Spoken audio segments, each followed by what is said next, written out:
Estamos iniciando nesse momento mais um meio de comunicação junto à categoria dos vigilantes do Estado do Rio de Janeiro e para todo o Brasil. A Rádio Sintonia do Trabalhador é uma rádio que foi criada com esse mecanismo, com essa estrutura, com essa vontade de ser a voz do vigilante, onde ele consegue trazer para a rádio, trazer para nós os seus problemas e a gente aqui fazer com que as autoridades, as empresas tenham noção do que realmente vem acontecendo. As empresas que hoje criam problemas, a gente vai bater nessas empresas. As empresas que hoje, de alguma forma, criam um mecanismo para prejudicar o trabalhador, nós estaremos indo para cima dela.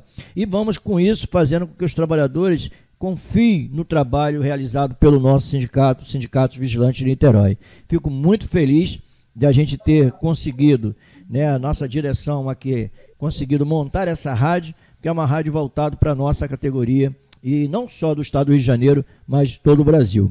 Hoje a gente vamos ter uma conversa muito boa com o nosso presidente da Confederação Nacional dos Vigilantes, o companheiro José Boaventura, que vai falar sobre o nosso Congresso Nacional dos Vigilantes, que vai acontecer agora no dia 24 e 25 de novembro, em Salvador, onde nós vamos tratar de muitos temas importantes, pontos importantes para a nossa categoria. Então, vamos dar início à nossa conversa com o nosso líder nacional, José Boaventura.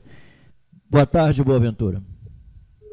Boa tarde, Cláudio. Boa tarde, companheiros da direção do Sindicato Vigilante de Niterói, aos companheiros ouvintes da Sintonia do Trabalhador, aos colegas vigilantes do Rio de Janeiro e do Brasil. A satisfação está aqui, agradeço o convite e vamos conversar um pouco sobre os nossos desafios, nossas expectativas, nosso sonho, na verdade. Vamos aqui. Boaventura, eu queria que você começasse falando sobre os 30 anos da CNTV, uma confederação legítima dos trabalhadores, uma confederação séria e que este mês agora está completando 30 anos. Queria que você desse início o nosso diálogo falando um pouco sobre essa existência da nossa CNTV. Veja só, Cláudio, a nossa categoria, por mais que tenha de se organizar em sindicatos estaduais, mas cada convenção, cada conquista, cada coisa positiva ou até mesmo negativa que é realizada em algum estado tem reflexo para todos.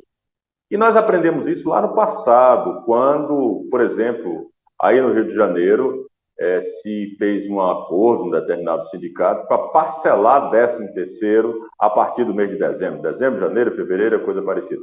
Imediatamente, os patrões de vigilância aqui da Bahia, os patrões de vigilância de vários estados do Brasil, levaram a proposta para que fosse também implantada, incluída nas convenções dos estados, como uma proposta boa. Obviamente, nós repelimos. E a partir daí ficou claro a necessidade dos sindicatos se juntarem, dos sindicatos debaterem propostas únicas e do sindicato ter uma carta única, ter uma linha de compromissos únicos para enfrentar o patronato, bem como também para fazer as campanhas unificadas que não necessariamente resolve-se a nível de cada estado. A confederação, então, ela foi essa necessidade que os nossos sindicatos, que a nossa categoria teve, não somente de enfrentar as coisas maléficas dos patrões, mas também de unificar nossa pauta, nossa luta, nossa expectativa. E, sem dúvida nenhuma, nós podemos fazer uma contabilidade muito positiva dessa luta, até antes da confederação, porque lá por volta dos anos 88, quando iniciou-se os cursos de formação de vigilantes, a regra era todo vigilante tinha de fazer curso de formação.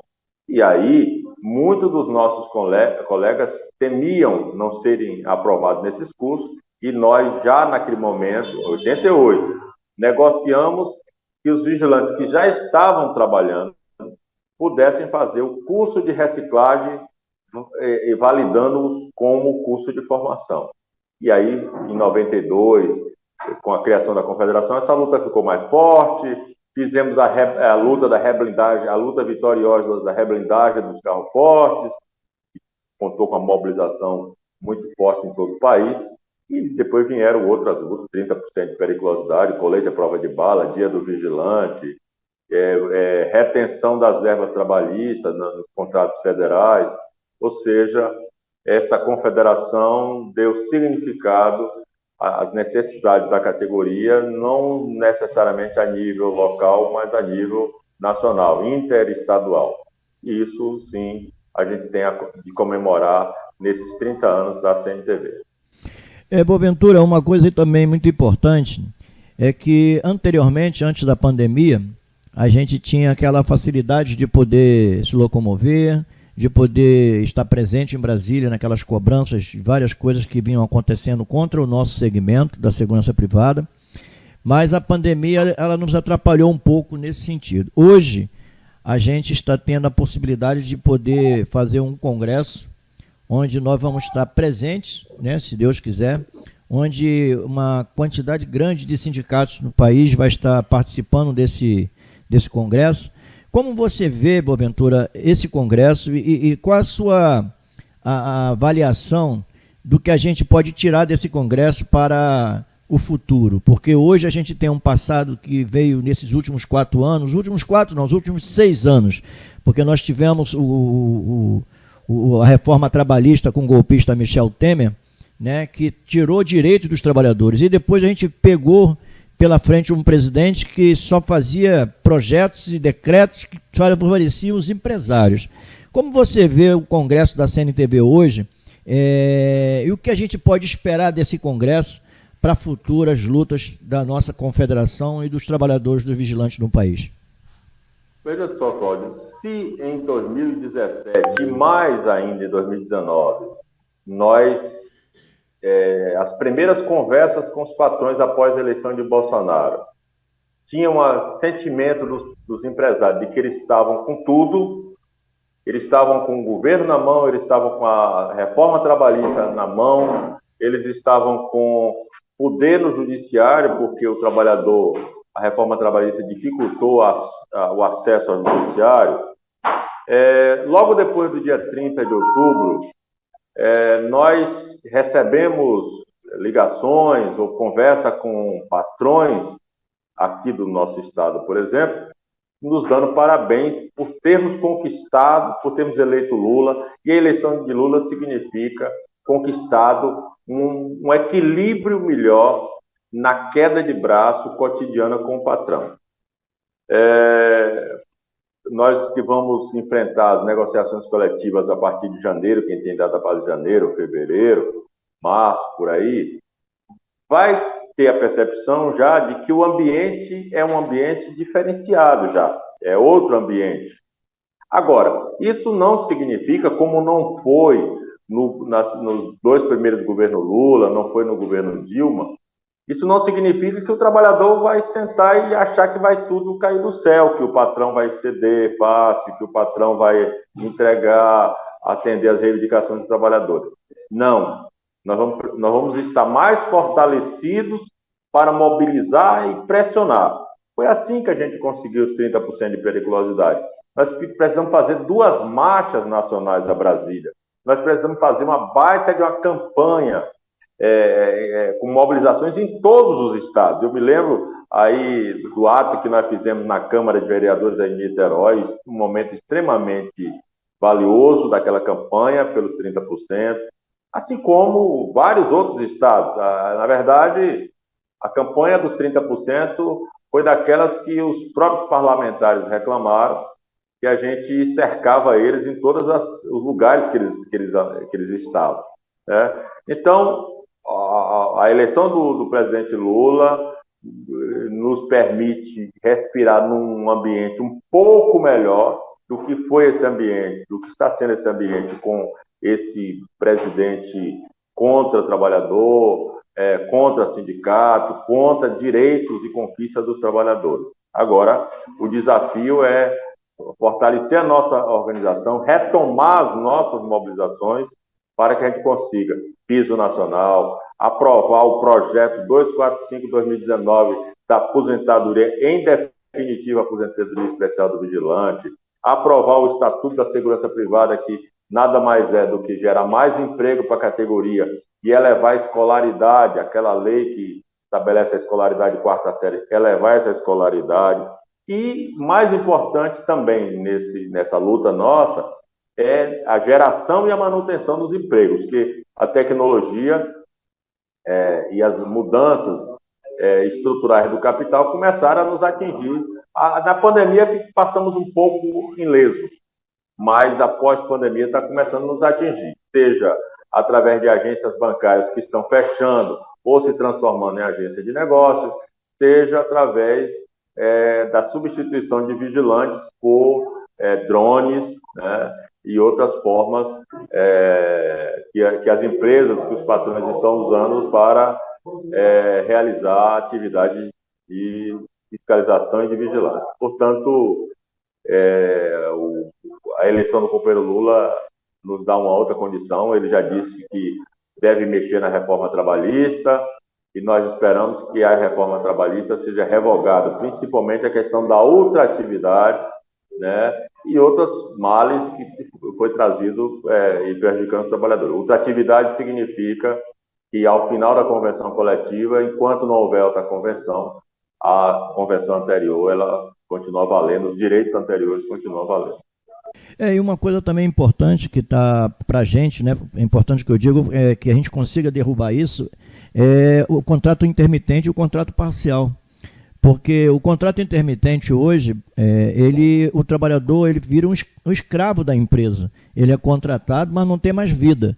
Ele fica à disposição da empresa 24 horas. Se ele não pode mais se programar para fazer nada com a família, né? Porque ele fica à disposição da empresa. E o contrato parcial é aquele contrato que a gente já vem debatendo, a CNTV já vem indo para cima de vários setores, várias cobranças, né? E a gente aqui também no Rio, nosso sindicato, o sindicato de Petrópolis, companheiro Linhares, a gente vem combatendo isso porque não é justo você ter dentro de uma agência bancária, né, o vigilante na mesma função com um salário menor do que o outro que está ganhando um integral lá. Então é uma luta de todos os setores, né, no caso sindical e com certeza da CNTV, em relação a essa questão do contrato parcial. Quando você vê isso no sentido da reforma trabalhista, da gente tentar ir para cima disso, Boaventura? Cláudio, eu costumo dizer que no nosso setor, o setor de segurança, a figura do intermitente parcial é uma anomalia gravíssima. Primeiro que a bala que pode atingir um colega de um contrato normal é a mesma que pode atingir um colega que vá para o banco 1 hora, 2 horas ou coisa parecida. Segundo, para esse colega chamado intermitente ou parcial, o benefício da aposentadoria, por exemplo, especial, exclui esse colega. Se ele ficar 1 ano, 2, 5 anos como intermitente ou parcial, lá na frente não vai contar esse tempo de serviço para aposentadoria. Então, você imagine que é uma coisa fora do corpo, é um tumor fora do corpo que se criou e cria uma categoria de trabalhadores sem direitos, isso sem contar, claro, que as empresas não querem pagar, não querem fornecer para esse trabalhador alimentação, pagar o piso salarial, tá certo? É uma anomalia. Portanto, a gente já está enfrentando os nossos sindicatos, e aí parabéns aí às iniciativas dos companheiros do Rio de Janeiro, aqui na Bahia também, nós já estamos enfrentando essa questão do intermitente na mão grande, no braço, tá certo? Na marra. E nós devemos, com o reforço aí do presidente Lula, acabar com essa coisa anômala que se chama contrato intermitente. Aventura, uma outra...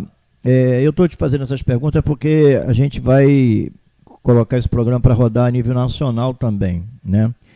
Através da nossa rádio. Aqui a gente tem muitos vigilantes que têm nos procurado e questionado sobre a questão do piso nacional. Várias categorias estão conseguindo, né, conseguiram no Congresso o piso nacional, e a nossa categoria, a gente vem brigando por isso. A CNTV já apresentou projeto no Senado Federal, na Câmara Federal, inclusive o projeto que a CNTV apresentou, ele passou por unanimidade, se eu não me engano, na Comissão de Trabalho, né? E como você vê essa perspectiva dessa luta? Da mesma forma que a gente lutou pela periculosidade, que foi um tempo muito grande, mas a gente conquistou. Como você vê essa defesa, né, esse pedido dos trabalhadores para que a gente encampe essa luta, que é uma luta já antiga da CNTV pelo piso nacional? Cláudio, acho que vai ser possivelmente a principal campanha, a principal luta que nós vamos enfrentar nos próximos anos. E isso necessariamente passa pelo Congresso Nacional, você falou muito bem. Não se resolve em convenção coletiva, até porque as convenções são estaduais. Não se resolve através de outros instrumentos, a não ser pelo Congresso Nacional e ter um presidente da República que sancione o que o Congresso aprovar. Nós enfrentávamos esse debate, já enfrentamos esse debate, e os patrões e os parlamentares, deputados e senadores vinculados ao patronato sempre vinham com argumento de que, primeiro, não tinha argumento para defender a justeza disso. A justeza que a gente fala é a seguinte: por que um bancário, por exemplo, que está no Banco do Brasil, lá no Acre, recebe a mesma coisa que um bancário do Rio Grande do Sul? E o vigilante que está no mesmo Banco do Brasil, lá no Acre, recebe diferente do Rio Grande do Sul, do Rio de Janeiro e coisa parecida. Bradesco, o setor financeiro, setor público, federal, e etc., INSS, etc. Então, nessa linha de argumentação, nós não tínhamos contrariedade. Ninguém dizia assim, não, está errado, é justo, não sei o quê. Não tinha nada disso. O único argumento que nós enfrentávamos era, não pode ter piso por categoria. Isso é inconstitucional, é ilegal. Bom, acho que essa etapa agora caiu, porque piso para enfermeiro, parabéns aos companheiros da enfermagem, piso para professores, parabéns aos professores, piso para os profissionais, agentes de saúde, parabéns para essas categorias. Com certeza agora o caminho está muito mais pavimentado, está muito mais aberto para a nossa categoria conseguir um piso nacional. Que antes, esse projeto que você falou, é um projeto que defendia um piso de R$3.000, que eu já acho que já está superado. É uma proposta de 5, 6 anos atrás, ou mais até. É evidente que a inflação corroeu essa proposta, a gente tem defendido, é um piso de acordo com o salário mínimo defendido pelo DIEESE, que hoje, creio eu, não tenho o número exato agora, que está na faixa entre 5 a 6 mil reais, que é essa proposta que eu acho mais justa para a nossa categoria. Boaventura, uma última pergunta, porque a gente está caminhando já para o encerramento da nossa conversa, do nosso diálogo, e a gente está sentindo muito na conjuntura nossa a situação hoje do desvio de função, né? Isso é uma luta que a CNTV já vem fazendo há bastante tempo, e alguns sindicatos filiados à confederação também. A gente tem uma demanda muito grande e nós temos um problema muito sério no CBO, né? Hoje a gente chega num determinado local de serviço e a gente encontra lá um porteiro que não faz a função de porteiro, vai fazer a função de vigilante, controlador de acesso, fiscal de piso, fiscal de loja. Como você vê a luta da CNTV no sentido da gente tentar buscar alterar esse CBO, e não só alterar o CBO, mas também criar penalidade dentro do CBO, no sentido das empresas que descumprirem o que está ali serem punidas, porque hoje, infelizmente, esse presidente da República, que graças a Deus já está indo embora, ele acabou com o Ministério do Trabalho, né? Não tem uma fiscalização, não tem pessoas, não tem os fiscais para poder trabalhar, trocou todo mundo, e aí ficou realmente a Deus dará. Como você vê essa luta também para acabar com os locais onde as pessoas que estão assumindo a nossa função, fazendo com que a nossa categoria realmente vá para o escanteio? Olha só, esse é um dos defeitos, um dos problemas de uma legislação antiga. Nós estamos falando de uma lei de 1983, a Lei 7.102, que regula a atividade de vigilância. É evidente que a vida vai modificando, vai abrindo brecha, vai criando situações, e aí nós estamos num estágio onde se pode tudo. Qualquer pessoa pode botar um coletinho, vestir uma camisa, colocar um coletinho vestir um coletinho e dizer que faz segurança, tá certo? E fica por aí, às vezes até armado. E não há instrumentos legais para estarmos combatendo isso. Portanto, a aprovação desse Estatuto da Segurança Privada está pronto, diga-se de passagem, lá no Senado Federal desde 2018, não somente gera mais emprego, quando eu falo mais emprego, pessoal, é porque permite que a gente faça segurança em parques, em áreas de transporte, que hoje não podemos fazer porque há uma dúvida se é pública ou se é privada, né? Uma área, um parque público, por exemplo, Parque da Tijuca, vamos falar aqui, assim, falando um pouco do Rio de Janeiro, tá certo?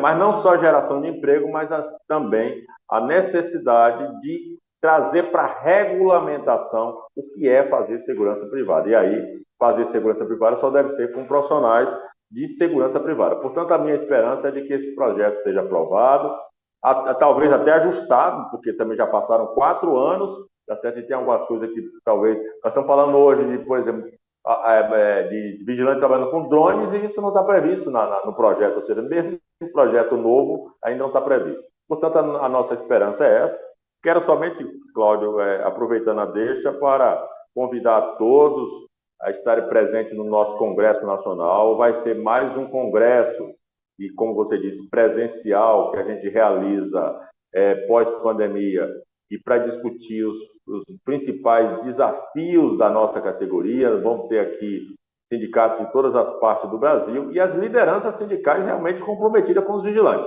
Não vai estar no nosso congresso dirigente sindical pelego, dirigente sindical vendido para patrão, dirigente sindical que assina convenção coletiva concordando com o intermitente, com parcial, com curso de reciclagem à distância, com todas essas porcarias, tá certo? Que só prejudica e desmoraliza a nossa categoria. Portanto, são todos convidados e esperamos fazermos um bom congresso, dia 24 e 25, em Salvador, na Bahia. Doutor, a gente já está encerrando. Eu fico muito feliz de ter recebido você para me ajudar nessa divulgação ampla que a gente vem fazendo aqui no Rio de Janeiro, juntamente com o companheiro Linhares, que é o presidente do Sindicato de Petrópolis, do trabalho que a CNTV vem desenvolvendo. Então, quero te agradecer por nos dar essa oportunidade da categoria poder, através da nossa rádio, poder ouvir uma liderança como você a nível nacional. Agora, uma coisa interessante, Boaventura, antes de você fazer as suas considerações finais. Nós inauguramos a nossa rádio em 2019, né, em novembro de 2019. E você esteve aqui na inauguração da nossa rádio. Hoje nós estamos completando 3 anos, nesse mês completamos também 3 anos de existência da nossa rádio, e você está participando conosco nesse momento. É muito importante. Então, eu quero te agradecer aí pela sua participação, e você pode agora fazer as suas considerações finais. Cláudio, eu que agradeço o convite, o privilégio, né, de estar participando da história dos vigilantes de Niterói, dos vigilantes do Brasil. Lembro muito bem da inauguração dessa rádio, daquele churrasco, né, aí no sindicato, né? Estamos aí, camarada, fazendo a luta da nossa categoria. Eu costumo dizer, estou como vigilante desde 1981, antes, portanto, da Lei 7.102, antes de sermos profissionais, e sem dúvida nenhuma com você, com várias outras lideranças, Chico Vigilante, com várias outras lideranças a nível nacional, posso dizer com bastante tranquilidade, de tudo que a gente lutou, que essa categoria lutou e conquistou, a gente, de uma forma ou de outra, sempre estava lá junto, dando a nossa parcelinha de contribuição. Ora na linha de frente, ora como um mero soldado, mas de todas as conquistas, do nada que nós éramos a profissão reconhecida que nós somos hoje, nós tivemos a nossa parcela de contribuição, ajudando a melhorar a condição de vida do trabalhador, salvando vidas através das medidas que a gente lutou e conquistou, como blindagem, colete, etc. E sabendo dos desafios que nós temos, né, vigilantes em todo o Brasil, para buscarmos uma vida melhor, condições de trabalho melhor, salário melhor, condições de trabalho justas e seguras. Parabéns a você, parabéns a toda a equipe aí do sindicato, de Niterói, ao companheiro Linhares de Petrópolis, também toda a sua diretoria. E estamos juntos, e nos próximos anos, com o governo Lula, para fazer a diferença e trazer mais conquista para a nossa categoria. Um abraço a todos. Obrigado, Boaventura. Mais um programa, mais um meio de comunicação que o Sindicato Vigilante de Niterói está trazendo para os companheiros. Uma entrevista muito importante, com a liderança importante, presidente da Confederação Nacional dos Vigilantes. Esperamos que os companheiros possam aprender cada vez mais com as informações e que realmente se unam em defesa do trabalhador. Muito obrigado a todos, que Deus possa nos abençoar.